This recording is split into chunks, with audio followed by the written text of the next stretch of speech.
Hello, everyone. My name is Tania Martinez, and today we're going to be discussing how is the process of finding housing and figuring out transportation when you're a grad student.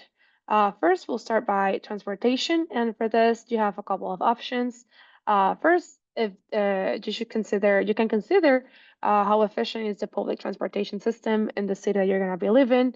If you're thinking about getting a car, then you should consider what are the campus parking options, how expensive they are, and if they're accessible for grad students.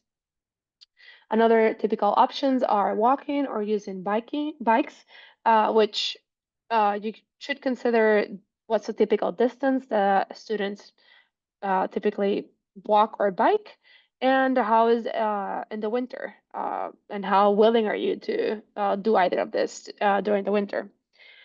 Finally, no matter what you decide, I think it's important to keep in mind that you have things to do around campus or outside the lab that you can access by either of the methods that you decide to choose for transportation. Next will be housing, which will definitely depend on transportation, and typically grad students live in apartment complexes, or some of them rent or buy houses and then live with other people. So those are the two options. No matter which one you decide to pursue, you need to first start by what's your monthly rent budget, and that how that combines with the method of transportation. If you have loans, how much is for utilities, um, so that you can take into account all the expenses that you're gonna have every month. Also, another thing to consider is how close or far are if you're going to be close or far from campus. Typically, close to campus is more expensive. Far from campus tend to be more cheaper, but then you need access to good transportation, or you need to have a car.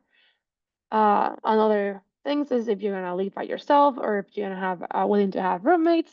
If the apartments are furnished versus not furnished. But more importantly, in my opinion, it's that the place needs to feel like home, and you want to feel welcome, and you want to feel that you want to be there in order to keep your mental health during grad school.